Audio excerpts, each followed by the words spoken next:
ამიტომ ძალიან მნიშვნელოვანი იქნება თუ აი ამ კონკრეტულ ადამიანს, ამ კონკრეტულ პიროვნებას, ამ კონკრეტულ სვეტს ჩვენ სწორედ ესე სხვადასხვა კუთხიდან შევხედავთ და დავინახავთ, რომ ეს არ არის ადამიანი, რომელმაც მხოლოდ საკე დაკიდა და შეგვიძლია არცავთათქარეზე ჩაახედა, ხო?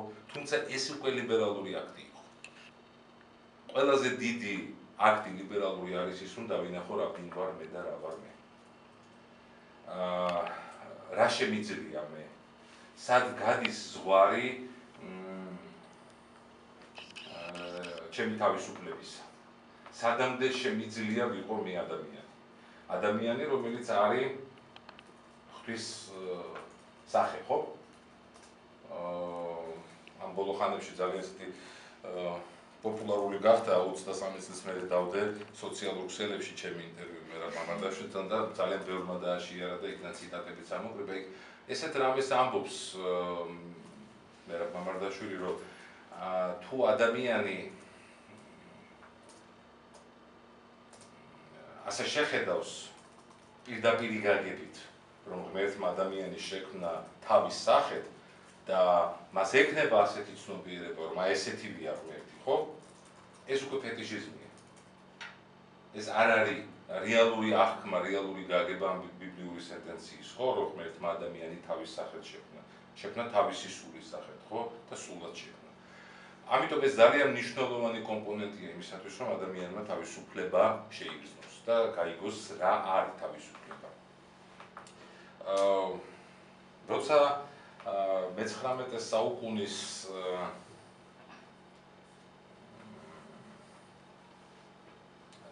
სამოციან წლებამდე მივდივართ და უпроსტად იმ წინარე პერიოდს მივომიხილავთ, ხო? და წინარე პერიოდი არის, მოდი პირდაპირ ვთქვათ, ეპოქა მეფხისტყაოსნიდან ვიდრე ილიამდე, ხო? ეს არის უზარმაზარი პერიოდი, გამოტოვებული პერიოდი ჩვენს ისტორიაში, ჩვენ არ ვიცით რამდენად ან როგორად განვითარდებოდა, შეიძლება ეს ჰიპოთეზები გქონდეს, როგორი იქნებოდა ქართული საზოგადოება, ქართული სახელმწიფო, რომ ის პრობლემები არ ქონოდა მას ამ საუკუნეების გზაზე, მაგრამ ფაქტია, რომ თავად ეს პრობლემებიც გააჩინა ამ საზოგადოების მიდგომებმა ძალიან ბევრი პროცესისადმი, ხო? ძალიან ბევრი მნიშვნელოვანი პროცესისადმი, რომელიც მაგალითად მე-12 საუკუნეში ჩვენ გავაჩერეთ. გავაჩერეთ მაშინ, როდესაც სახელმწიფო იყო ძალიან ძლიერი, სახელმწიფო იყო ძალიან გავლენიანი. ისტორიასაც რო გადავხედოთ პრაქტიკულად მთელი საუკუნის მანძილზე ქვეყანას არ ქონია თავდაცვითი ომი, ძირითადად ჰქონდა თავდასხმითი ომები, ხო, დაპყრობილი ომები, იგი ფართოვდებოდა, ხდებოდა დიდი. მაგრამ ამ დროს ქვეყნის შიგნით იქნებოდა თავისუფლების ისეთი დიდი ტრაქტატი, როგორიც არის ვეფხისტყაოსანი, რომელიც თავისი ბუნებით, თავისი კონცეფციით იყო დისიდენტური წიგნი. ეს იყო წიგნი, რომლის მიღება მართველ ელიტას ძალიან გაუჭირდა და ის მითი, რომელთაც თქვენ დარწმუნებული ვარ, საზრდოობდით, ხო, სკოლაში, რომ თამარი უყვარდა და ეს არაპატიეს და გააძევეს, ხო, ქვეყნიდან. ეს ხომ ის მითია, კარგი კეთილი მითი, რომელიც უნდა შექმნა საზოგადოებაში და რომელსაც უნდა მერე თავი დაიჭირო, თავი დაარწმუნა. აღმოჩნდა, რომ ზუსტად ამის გამო იყო დებნები, ხო, ეს ადამიანი. აი ამ იმ საზოგადოებრივი პოლიტიკური ელიტის მიუღებლობა აიძულა, რომ მას დაეტოვებია ქვეყანა. მეორე მხრივ, ეს წიგნი აღმოჩნდა მიუღებელი კლერიკალური წრეებისთვის, ხო? და ეკლესია მას დევნიდა. საუკუნეების მანძილზე დევნიდა, იმიტომ რომ ეს იყო მისთვის იმ წარმოდგენებისთვის, იმ სტერეოტიპებისათვის, რომლითაც საზოგადოება უნდა მართო, საზოგადოებას უნდა მიაწოდო, არა? ეს წიგნი იყო ხელისშემშლელი ფაქტორი. და ბუნებრივია, როდესაც აი ამ თავისუფლების კონცეფციას შორდება ადამიანი, შორდება პიროვნება, ეს ძალიან რთულია, რომ მიუახლოვდეს შენ სამოქალაქო დამოუკიდებლობა სამოქალაქო თავისუფლებაში ასას. ეს ძელი პროცესია, თუ მე-12-მე-13 საუკუნეებში უკვე ევროპაში იქნებოდნენ ქალაქები, რომელიც საწყისი არის ხო თავისუფლების. ჩვენთან პირიქით ამ დროს დაიწყო მორღვევა ქალაქების და არადა პროცესი პირიქით იყო ხო მე-11-მე-12 საუკუნეებში უკვე ჩვენ გქონდა ჩანასახები ასეთი თავისუფალი ქალაქების, მაგრამ აღმოჩნდა რომ ეს არის პრობლემა იმისათვის რომ განვითარდეს აქ აბსოლუტიზმი და ყოველთვის მთელი ზღვარი აბსოლუტიზმისა და თანამედროვე სახელმწიფოსი გადიოდა სწორედ პიროვნების თავისუფლებაზე. აი ეს პიროვნების თავისუფლება როგორც კი გადატეხეს ადვილად, შესაბამისად აბსოლუტიზმი გაძლიერდა. და როდესაც აბსოლუტიზმი ძლიერდება აბსოლუტურ რანგამდე, მერე ძალიან ადვილია რომ დაიწყოს მისი რღვევა. რაც ჩვენ ისტორიაში განვიცადეთ და რა პრობლემის წინაშე ჩვენ დავდექით მე-13 საუკუნიდან ვიდრე მე-19 საუკუნეში. ჩვენ ხომ პრაქტიკულად არ ქონდა გარდა რამოდენიმე პატარა სახელმწიფოებრივი ჩანასახებზე ჩვენ არ ქონდა სახელმწიფო. რეალურად არ ქონდა. იყო კი ქართლი იყო, კახეთი იყო, იქნებოდა კეთილი თეიმურაზ მეორე და თავისუფლებას დაუთმობდა ქართლს, მე ქართლ-კახეთი გაერთიანდებოდა ხო? მაგრამ თავისთავად ქართლი, სახელმწიფო როგორც ასეთი, თავისუფალი ადამიანების ნებით შექმნილი სახელმწიფო ჩვენ ამ პერიოდში ვერ ჩავსახეთ. და ამიტომაც ძალიან დაგვიჭირდა. და პარალელურად ამას მოყვებოდა მეორე პროცესიც, ეს არის განმანათლებლობის დეფიციტი. რა არის განმანათლებლობა, რომელსაც მოაქვს შემდგომ უკვე ლიბერალიზმი, როგორც არაპოლიტიკური პარტიის დოქტრინა, ლიბერალიზმი როგორც ცხოვრების წესი. ის განმანათლებლობა, რომელიც ჩაისახა ფრანგანმანათლებლების სახით, ხო? ალბათ ყველას გაქვთ საკითხული რუსო, დიდრო, ვოლტერი. ზოგი ნებით წაიკითხავდით, ზოგი შეიძლება ძალით წაგაკითხეს ხო უნივერსიტეტებში ასწავლიან ჯერ კიდევ საზღვარგარეთის ლიტერატურას მაგ ეპოქისა. ამ მოძღვრებებმა შემდგომ მოიტანა ის, რომ თავისუფლების იდეა ასულიყო უფრო მაღალ რანგში. თავისუფლების იდეა ყოფილიყო განსაზღვრელი პიროვნებების მოქალაქეებად ჩამოყალიბების. მერე უკვე საფრანგეთის რევოლუცია როცა მოხდა, როდესაც პირველად შეიქმნა თანამედროვე ერი, ხო, თანამედროვე გაგებით, როგორი უნდა იყოს ერი, რომელიც არის უნარიანი შექმნას სახელმწიფო, ერი სახელმწიფო, ხო? აი იქ თუ დააკვირდებით, იყო სამი ძირითადი ლოზუნგი: ძმობა, ერთობა, თავისუფლება, ხო? მერე ვაჟა განმარტავს, ვაჟასაც აქვს ესეთი სტატია რა არის თავისუფლება და იქ ვაჟა განმარტავს, რომ ძმობა, ერთობა, თავისუფლება ეს დღეს ძალიან ხშირად გვესმის ეს სიტყვებიო, მაგრამ პირველი ორი არ იქნება და ვერ იმუშავებს, თუ არ იქნება მესამე. თუ არ იქნება თავისუფლება, ჩვენ ვერ შევძლებთ ვერც ძმობის და ვერც ერთობის გაგებას, ისე როგორც რა თქმა უნდა, სამოქალაქო ღირებულებებით უნდა გავიგოთ. ჩვენ აქ არ გულისხმობთ საძმოებს და ძმაკაცობებს, ხო, გულისხმობთ ძმობა, ერთობა, ის პრინციპები, რომელზეც დგას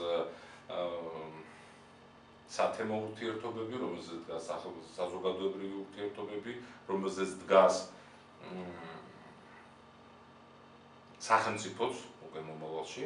აი ეს ყველაფერი რაც იქადაგა საფრანგეთის რევოლუციამ, უბრალოდ რაც შეასრულა საფრანგეთის რევოლუციამ, აი იქ თავარი ამოიწია ზემოთ, ეს უნდა იყოს თავისუფლება. ანუ თუ არ იქნება თავისუფალი ადამიანი, არ იქნება თავისუფალი მოქალაქე, მაშინ ძალიან რთული იქნება შექმნა ერისა, ხო?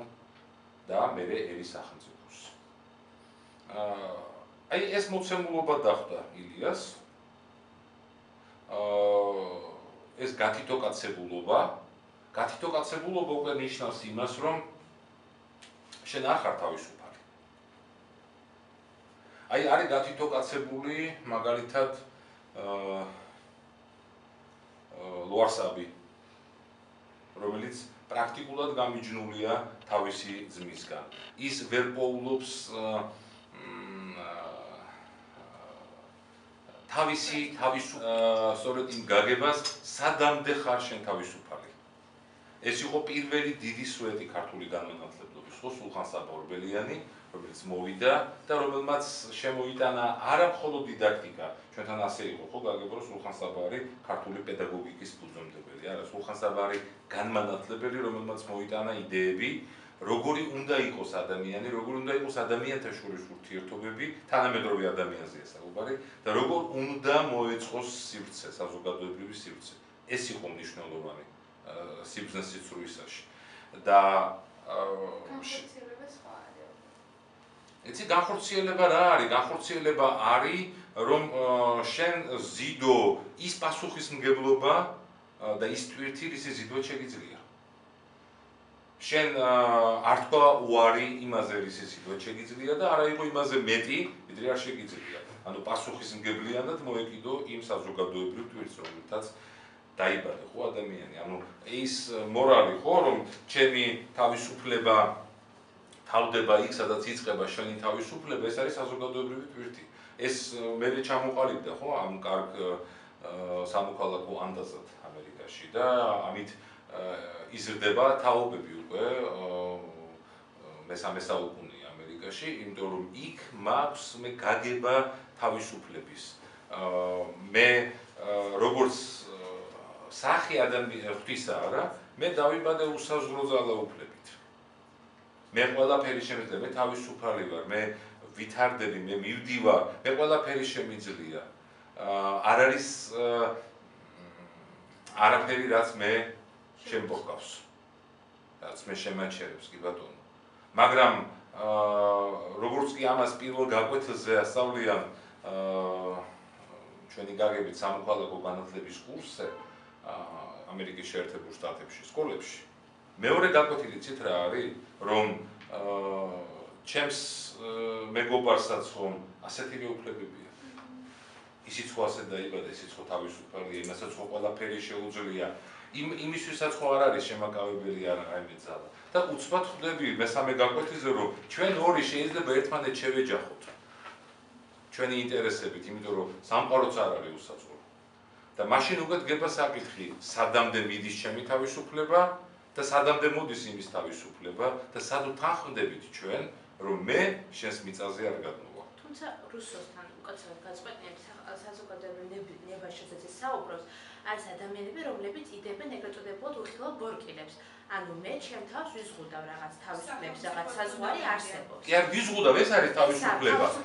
თავისუფლება არის პასუხისმგებლობით შეზღუდულობა. და ამ შემთხვევაში მაშინ ლოკის როგორც აქვს მაგალითად, ხო, ბუნებრივი კანონი, რასაც ყველა თავისუფალია და რაღაც იბრძვიან რაღაცა იმისათვის, რომ მე ჩემი ინტერესი გამიტანო. იცით, ჩვენ დღეს საუბრობთ იმაზე, თუ როგორ იქმნება ერის სახელმწიფო, ხო? პასუხისმგებლიანი მოქალაქეები იქმნიან ერთ სახელმწიფოს. და თუ მაგ პრინციპს ჩვენ ავიღებთ საფუძვლად ბუნებრივია, ბუნებრივი გადარჩევის გზა, ეს არის ერთ-ერთი მეთოდი, ხო, რომელიც არსებობდა საზოგადოებრივი და კაცობრიობის განვითარების რაღაც ეტაპზე, მაგრამ ის არ არის გადამწყვეტი გზა, ის არის დღესაც ერთ-ერთი გზა. და ეს განაპირობებს ომებს, ეს განაპირობებს შიმშილობებს, ეს განაპირობებს ძალადობას, ბუნებრივია ეს არის და უამიშოდ არ იქნება, იმიტომ რომ ეს არის ბუნებრივი გადარჩება, ერთი ძალადობს მეორეზე. როდესაც არის ბუნებრივი გადარჩება, ომია, რა არის, ხო, თუ არ იქნება ომი, მაშინ ეს როგორ იქნება ის საზოგადოება, როგორ განვითარდება. ბუნებრივი გადარჩევის მექანიზმი თუ ავიღებთ ხოლმე. მაგრამ მხოლოდ ერთი მექანიზმი ხომ არ არსებობს, იმიტომ რომ გონი ვითარდება და მივიდა იქამდე, რომ სწორედ ამას დაჭირდა განმანათლებლობა. იმიტომ რომ თავადვე მოიყვანა მაგალითად, რომ რუსო მოიტანა, ხო? რუსო მოიტანა ეს შეზღუდულობის მომენტი. ეს შეზღუდულობა არ ნიშნავს იმას, რომ შენ იჩაგრავ თავს. შენ საზღვრავ ბუნებრივი განვითარების საზღვარს. ბუნებრივი საზრესის საზღვარს. და ეს პრობლემა რეალურად იდგა ქართულ საზოგადოებაში ბევრი ფაქტორის გამო. იდგა იმის გამო, რომ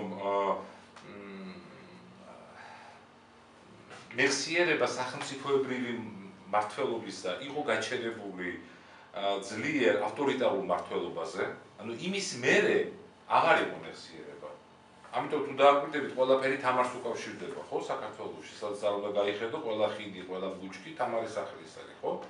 ანუ იმის იქით აღარ წავიდა ის, რომ იშვიათად იპოვით თქვენ მაგალითად, რომ თეიმურას პირველთან ან რა ქვიან როსტომთან ან რომელი მეფე დავასახელო, თუნდაც ვიმონ მეფესთან, რომელიც ერთ-ერთი გამორჩეული მეფე იყო ხო ქართლისა. იშვიათად იპოვით რაიმე კვალს, ან თუნდაც საჯარო მეტყველებაში დარჩენილ ნორმას, ანუ სახელმწიფოებრივი მართვის გაგება იყო დარჩენილი აი ძველი კონსტრუქციისა. ეს არის ძლიერი ავტორიტარული მმართველობის კვალი. პლუს იყო ძალიან დეფიციტური განმანათლებლობა. იმიტომ რომ ახლა დააკვირდით თავად პროცესსაც დააკვირდით თქვენ შოთა რუსთაველი რომელიც იყო დევნილი ამ ქვეყნიდან და მისი ვეფხისტყაოსანი არ მიდიოდა მოქალაქეებამდე ხმამაღალი ნათქვამია ამ ქვეყანაში მცხოვრებ ადამიანებამდე ხო ახლა წარმოიდგინეთ როგორი სერიოზული მითი გქონდა ჩვენ ასევე ხო ქვეყანაში როდესაც საუბრობთ იმაზე რომ ყველა ქალს ატანდნენ მზითებში ვეფხისტყაოსანს და ჭადრაკს ხო როდესაც ერთ-ერთი და ალბათ მე ვიტყოდი ერთადერთი ყველაზე ძლიერი განმანათლებელი მეფე საქართველოსი მოვიდა და გადაწყვიტა რომ მან ვეფხისტყაოსანი სტამბული წესით გამოსცეს მან მთელი ქართლი გადაატრიალა და ერთადერთ ოჯახში იპოვა ხო ეს და მე მთელი კომისია მუშაობდა მან მეცნიერული კომისია შექმნა რომ აი ეს ტექსტი დაედგინათ ანუ ეს იყო დეფიციტური გაიხსენეთ როგორ მოექცნენ სულხან-საბას რატომ ვერ მიიღო ქართულმა საზოგადოებამ სულხან-საბა რომელიც იყო განმანათლებელი ზოგადად განმანათლების ხვედრი არის ეს განმანათლების ხვედრი არის მოწამეობრიობა ის შეიძლება მოკლან ის შეიძლება გადდევნონ ის შეიძლება შინაგან ემიგრაციაში გადაისროლონ მაგრამ ის არის განწირული წყალებში რა თქმა უნდა განწირული აი ყოფიერი სიამეებისა რა ეს დაემართა გურამიშვილსაც მე ვსაუბრობ სწორედ აი ამ განმანათლებლურ პათოსზე რომელიც არსებობდა ჩვენ საზოგადოებაში და როდესაც ვამბობთ რომ ილია ეს არის თავარი ღერძი ჩვენი ნაციონალური თვითშეგნების ჩამოყალიბებისა ის ამიტომ ვიძახი რომ ილიამდე დაიწყო ეს პროცესი ილიამდე ეს იყო სულხან-საბა ეს იყო გურამიშვილი ეს იყო ბარათაშვილი აი ბარათაშვილის მიზანსწრაფვა არის სწორედ პიროვნული მიზანსწრაფვა ხო და მერანი ესრულებითაც არ არის და შეიძლება იმპერატიულადაც ვთქვათ რომ არ არის საქართველო და მერანი სწორედაც ადამიანია და პიროვნების ძახილია ხო ანუ ადამიანი უნდა გათავისუფლდეს ადამიანმა უნდა დაიწყოს ბრძოლა იმისათვის რომ ის გახდეს სახელმწიფო ის ამად არის გაჩენილი ხო ანუ როდესაც პიროვნულობაზე საუბრობთ და როდესაც საუბრობთ იმაზე რომ აი გაჩიტო კაცობრიობის პრობლემაზე ანუ საზოგადოება როდესაც ცდილობს რომ პიროვნულად მოიპოვოს რაღაცა ანუ ადამიანი რომელიც კონკრეტულად ცდილობს იმას რომ თვითონ მიაღწიოს რაღაცა იგი თითქმის ყველაფერს იმიწყოს რაღაც ბიზნესთვის მიდის ეს ხო არის ევროპული ქვეყნებისათვის დამახასიათებელი როდესაც რაღაც ანუ შენი თავისთვის არსებობა ანუ შენი თავისთვის იწყებ არსებობას თუნდაც იმისთვის რომ ერთი ადამიანის განვითარება მართალია ქვეყნის განვითარებას უწყობს ხალხს მაგრამ ამ კონტექსტით თუ მივხედავთ გაჩიტო კაცობრიობას არ აქვს გაკეთებული ის რომ შენ უნდა ჩამოყალიბდე პიროვნებად და შენ უნდა იბრძოლო შენი თავისუფლებისათვის ეს არ არის ეგოისტური მიდგომა რომ მე მოვიწყო ჩემი მამული ტყრუშულიღობით უბრალოდ პარალელურად იმასაც მოიცავს არ მოიცავს მაგას პიროვნების ბუნებრივია მაგრამ არ გულისხმობს შენ გვერდით თქოს ხელი შეუშალო ჩვეულებრივი აი გეტყვით ძალიან მარტივ მაგალითად თქვენ წაიკითხავთ ამ სტატიებს რაც მოგეცით და იქ ერთი ესეთი ისტორია აქვს ილიას მოშველიებული პრუსიის მაგალითია ბრესლავში მოხდა ეს ამბავიო ერთი სოლდაგარი იყო რომელმაც მოიყვანა ცოლიო და მაშინ ესეთი წესი იყო რომ თუ კაცი თავის სახლში ვიღაცას აცხოვრებდაო უნდა შეეტყობინებინა შესაბამისი ადგილობრივი უწყებისთვის, რომ მას სახლში ყავს ვიღაცა და ამისთვის უნდა გადაეხადა ფულის ერთეული სამართლის წესია, ხო? და ამ ადამიანმა არ შეატყობინაო და პოლიციამ რო გაიგო, დააჯარიმაო ერთი მანათითა და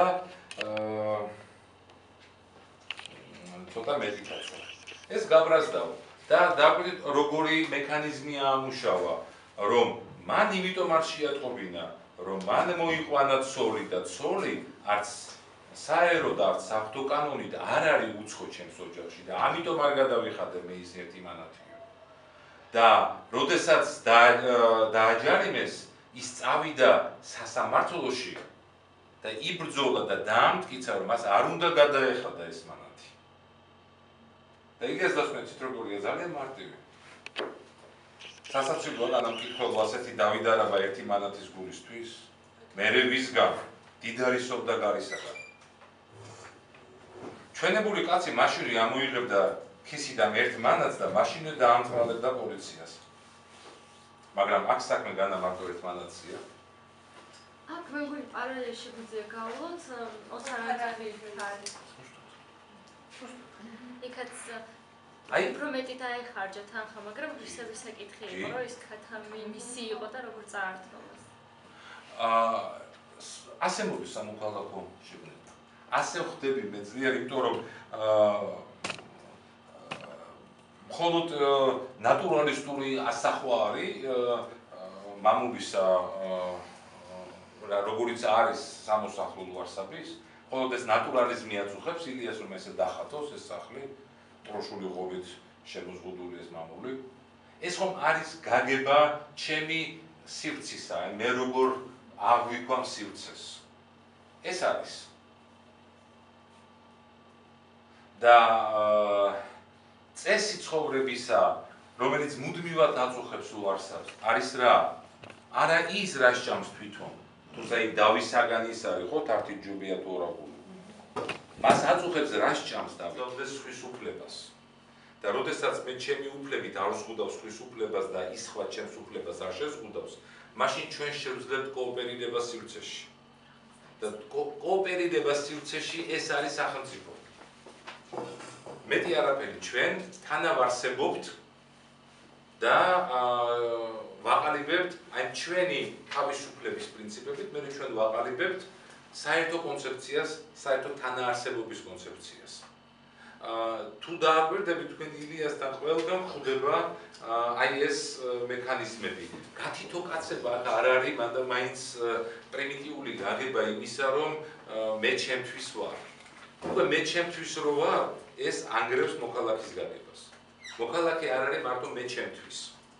აი ეს კაცის პრუსიელი, რომელმაც იბრძოლა ბოლომდე, სასამართლომდე მივიდა, ის არ იბრძოდა იმისთვის, რომ თავისი ერთი მანათი არ გადაეხადა.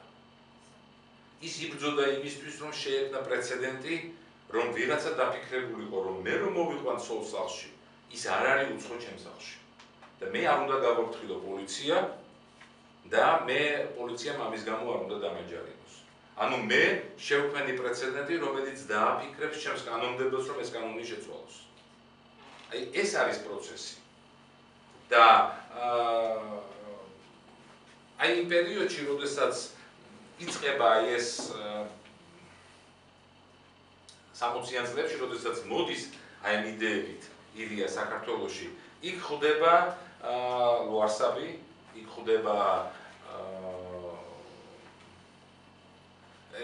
მისი სურვილია რომ ყველა ლერთხუნია შეხვდეს, მაგრამ არ ხდება ლერთხუნი, ხდება ლუარსაბი, ხდება არჩილი, ხდება განდეგილი, რომელიც არის სხვა ტიპის იპოსტასი, ხო? ასევე ამ თემიდან, თუმცა რელიგიური კონტექსტით, ხო? გარკვეულწილად.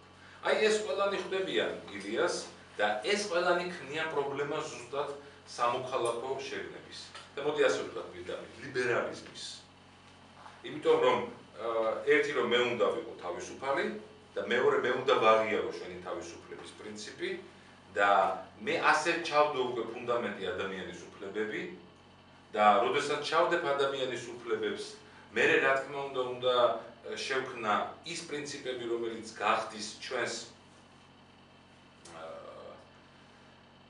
თანაარსებობას აიღოს უფრო მაღალ საფეხურზე და იქ შემოიტანს ზიარუფლებებს, ანუ ჩვენ რაზე ვთანხმდებით, რომ კონდეს ზიარი, ანუ შემოგვაქვს არჩევნების თემა, ხო?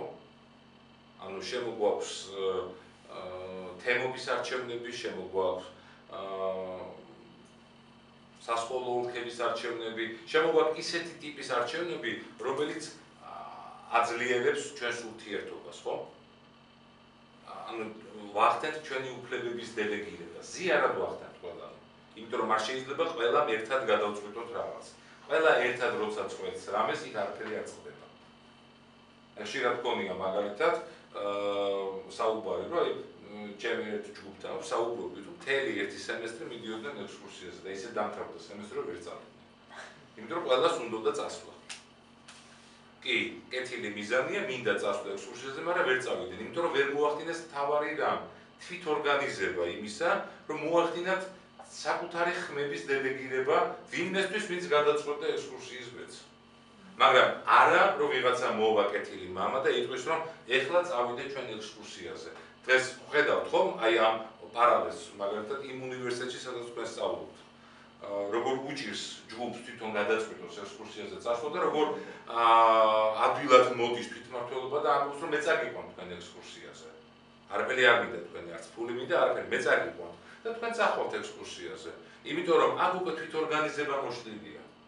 და ეს არის ზუსტად ის თავარი, არ მეყვარს ეს სიტყვა, მაგრამ უკეთესი ამ თვითონ ენაზე არ მომადგა, ლინკი, ის კავშირი, სწორედ აი იმ ავტორიტარულ მეხსიერებასთან, რომელიც არის.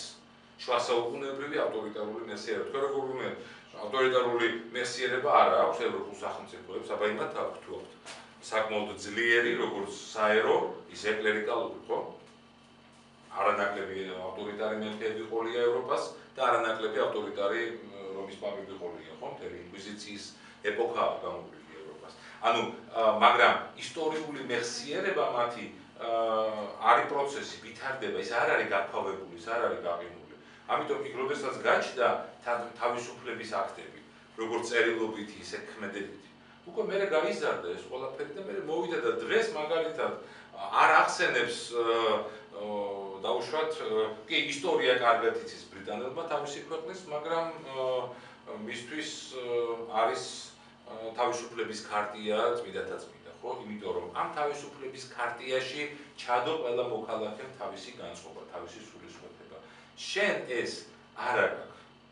უბრალოდ არ აქვს. შენ გქონია ისტორიაში ყოლია მეფეები, რომლებსაც კარგად დაუსრულებიათ სამართალი.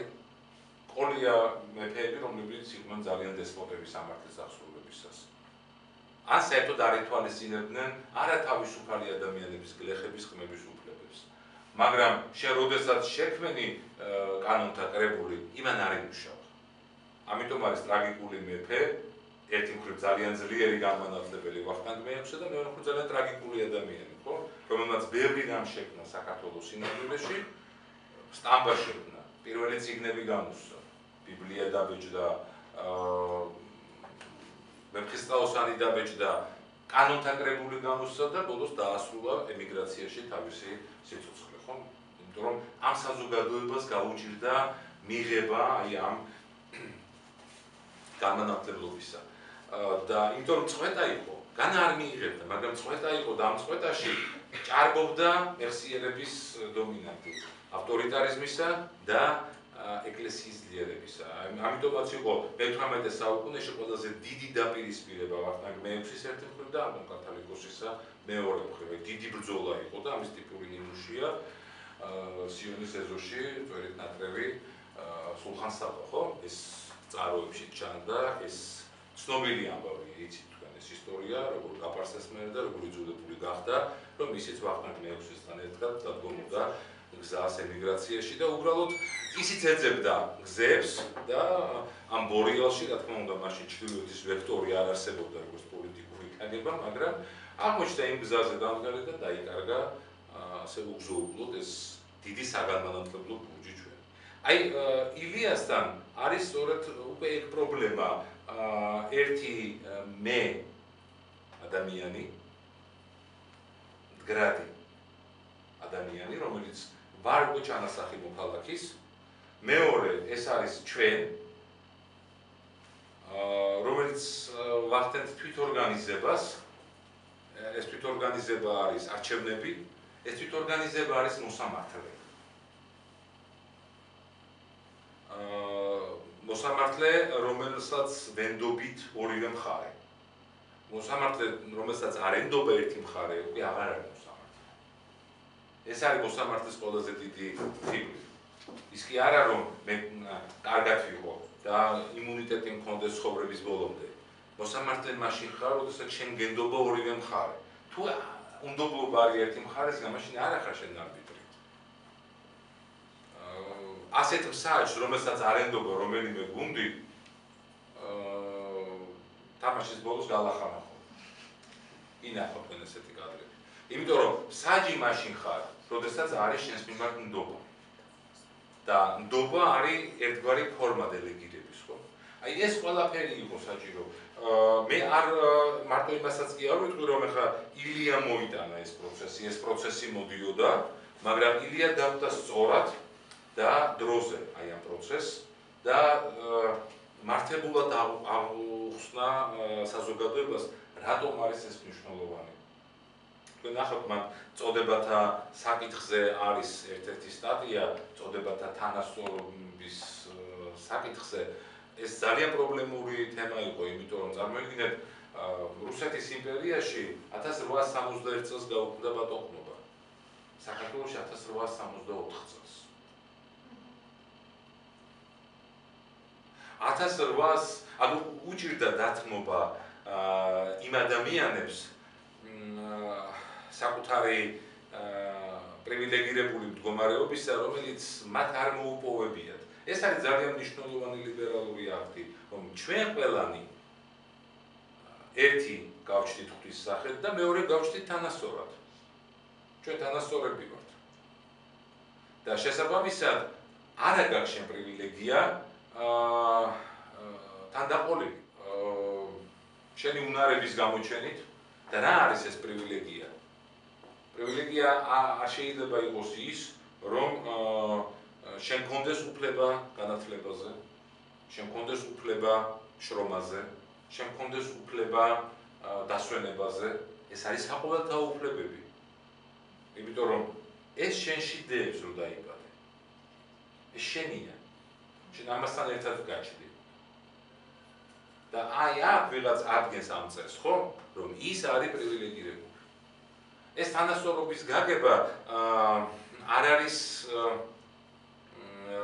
პრინციპი, რომ ყველა ერთ თაღზე მოჭრა. ყველას უნდა გქონდეს თანაბარი შესაძლებლობა საკუთარი უნარები გამოამშვენოს. ვიღაცა გამოამშვენებს უკეთ, ვიღაცა ნაკლებად. ხო, აი გამოამშვენებაში მე ის უთანასწორობა. მე ჩდება, უნებრივია ახლა როგორც ვიბადები თანასწორად, ასევე შეიძლება ვერ მოვკვდეთ. მაგრამ იმიტომ რომ ზოგი იცხოვრებს 20 წელს, ზოგი 80 წელს. ზოგი იქნება ძალიან მაღალი, ზოგი ძალიან დაბალი, ზოგი იქნება ძალიან სუფრანი, ზოგი ძალიან გამხდარი, ზოგი იქნება ძალიან ჭკვიანი, ზოგი ვერ იქნება. ზოგი დააგროვებს ბევრ კაპიტალს, ზოგი ვერ დააგროვებს, მაგრამ თანასწორობის გაგება ყოველთვის არსებობს, ხო? და ეს თანასწორობა უკვე მერე შემოდის კანონის ნორმით. აი მაშინ შემოვიდა სწორედ სამართლო რეფორმის გაგება რუსეთის იმპერიაში, იმიტომ რომ ეს არ იყო მხოლოდ ქართული ცნება, ეს იყო საერთო იმპერიული პროცესი, იმიტომ რომ უკვე ჰაერის გამოშვება ჭირდებოდა დახუთულ იმპერიას, განსაკუთრებით ნიკოლოზ პირველის შემდგომ იმპერიას, როდესაც რუსეთი ჩამოყალიბდა როგორც ძალიან დიდი როგორც მოიხსენიებდნენ მაშინდელ წყაროებში ევროპის ჟანდარმად და ამოსუთქვა ჭირდებოდა რუსეთთან, რუსეთი პერმანენტულად აგებდა ომებს და ეცემოდა მისი იმპერიული პოზიციების. ამიტომ მათ გადაწყვიტეს, რომ ალექსანდრე პირველის პოზიცია იყო, უკაცრავად ალექსანდრე მეორესი, რომ დაეწყო ეს რეფორმა. როდესაც დაიწყო სასამართლო რეფორმა, საქართველოში სასამართლო რეფორმა მოაღწია 10 წლის მერე. ანუ აქაც პრობლემა მქონდა ჩვენ. ძალიან სერიოზული პრობლემა მქონდა. და ჩვენ როდესაც ვსაუბრობთ, რომ ილია წავიდა დუშეთში, მაზრაში მომრიგებელ მოსამართლედ, ეს არ იყო მხოლოდ ის მომენტი, რომ ილიას უჭირდა, აი ეს კლიშეც არსებობს, ხო? ჩვენს ლიტერატურათმცოდნეობაში თუ სასკოლო პროგრამებში, რომ ისე უჭირდა, რომ მოსამართლედაც კი წავიდა. ისე კი არ უჭირდა, რომ მოსამართლე წასულიყო. ისე უჭირდა ჩვენ საზოგადოებას, რომ ილიამ თქვა, რომ მე უნდა წავიდე მოსამართლედ. და მე უნდა აღვასრულო სამართალი. და მე უნდა მოვიპოვო ნდობა ორივე მხარის. ეს იყო გაკვეთილი, რომლითაც ძალიან დიდი წვეთის შემდეგ შეიქმნა იურისპრუდენციის პრაქტიკა ქვეყანაში. თქვენ შეიძლება ეს სპექტაკლი, ძველი ვერსია არ გქონდეთ ნანახი თუ არა ტელევიზორში 1-2 ჩანაწერისა, ძალიან ცოტა უხარისხო, მაგრამ მაინც მნიშვნელოვანი, რომ ვარსკვლავები ქართული სცენისა თამაშობენ, ძველი ვოდევილები. ამდენად პრობლემურია ადამიანისთვის, რომელმაც ერთი მხრივ მოიპოვა თანასწორობა ფურცელზე. მაგრამ მეხსიერებით ის ისევ ყმარი. ის ისევ ვერ ხვდება, ვერ იგებს, რომ ის თანასწორია. როგორც ვერ იგებს ამას მაგალითად კესო, რომ ის აღარ არის თავადი. და ეს ჩატეხილობის მომენტი არ არის პირდაპირი პროექცია, ხო? ჩატეხილობის პრობლემა ეს არის სწორედ წოდებრივი თანასწორობის პრობლემა, ეს არის მოქალაქეობის პრობლემა. იმიტომ რომ თუ ეს არ დაძლიე, ვერ გახდები მოქალაქე. უჭირს მოქალაქეობაო თარაათქვრივს, უჭირს მოქალაქეობა არჩილს და კესოს. პირველ ნაბიჯს დგამს გიორგი, მაგრამ ისიც ვერ აცნობიერებს, ხო, რა არის მოქალაქეობა, მაგრამ მიდის ამ რისკზე. ეს განმანათლებლობის პრობლემა. არა განმანათლებლობის. რა თქმა უნდა იყო ამის დეფიციტი ქვეყანაში. ეს ვიღაცას უნდა შეექმნა, უნდა ეთვირთა. ამიტომ არის არ მინდა რომ გავაზვიადო ეს მნიშვნელობა ამ სიტყვის, მაგრამ ბურჯი, აი ამ ერის სახელმწიფო შექმნის პროცესში ილია ამიტომ არის, იმიტომ კი არა რომ მე ახლა სადღეგრძელოები მინდა ვთქვა ილიაზე. ეს აუცილებლად არის გასააზრებელი თელს ჩვენ სივრცეში. ქართულ სივრცეში, იმიტომ რომ თუ ილიას დახურა და დაკიდებ მხოლოდ მის ხალხს, ილია მოკვდება. ილიას აცოცხლებს მისი პერმანენტული კითხვა. და ეს პერმანენტული კითხვა გაბრუნებს შენ თავარ ფუნქციასთან, რა არის ეს ქვეყანა? როგორ უნდა შეიქმნას აქ ადამიანი, როგორ უნდა ჩამოყალიბდეს აქ მოქალაქე, როგორ უნდა შეიქმნას აქ ერი? ილია, როდესაც მოვიდა, მან ასე დათქვა, ხო, რომ სამი რამ დაგვჭა ჩვენ წინაპართაგან. მამული, ენა, სარწმუნოება. რეალურად რო შევხედოთ, რომელი დახვდა მას? რეალურად რომელი დახვდა? სარწმუნოებაშიც დიდი შეასრულა, ენაშიც. არა, მოდი ასე ვთქვა. აი ეს სიტყვა, როდესაც უთხრა მან საზოგადოებას, ხო? განაკი რამდენი პროცენტი იყო საზოგადოების ამ სიტყვის სამკითხავი? ალბათ ელიტა, რომელიც მეცაც გეტყვი. მოდი ასე ვთქვათ, რომ ძალიან მცირე რაოდენობა. მოდი ასე ვთქვათ, რომ თავადაზნაურობის მხოლოდ 12% ახერხებდა ქართულად წერას და კითხვას. ყმებზე არ არის საუბარი, რომლებიც შემდგომ უნდა გათავისუფლებულიყვნენ. მაგრამ იმ 12%-ს ხომ ხონდა გავლენა. ვიზე ქონდა გავლენა? რუსეთის იმპერიის ნაწილი იყო. ვიზე ქონდა გავლენა? ეპოლეტები რო ქონდათ? არავის არ ქონდა გავლენა, ეს არის პრობლემა. და ისინი ძიაზრებდნენ, ვინც იცოდა ეს წერა და ეს კითხვა, რა მოვიდა ილიას სახით, ხო? აი ყველა იყო განწყობილი ეს ლიბერალი ბურთივით მრგვალი. ილია პასუხობდა, რომ ჩვენ საბურთაოდ არ გადავაქცევთ ლიბერალიზმს. ის ბოლომდე იბრძოდა ლიბერალიზმისთვის. ლიბერალიზმი, აი დღესაც მაგალითად ხშირად გვესმის, ხო? რაღაც ყოველთვის თუ ვინმე ამბობს, რომ ეგ ლიბერალია, აუცილებლად ხაზს უსვამს ნეგატიურ გაგებას ამ სიტყვისა. რა განაპირობა? იმან განაპირობა, რომ ილიას არ ვკითხულობთ. რაღაც მეტი არაფერმა, თორემ აი აუცილებლად დაინახავდით პოლიტიკური მოძღვრება, კონცეფცია საზოგადოებრივი მოწყობის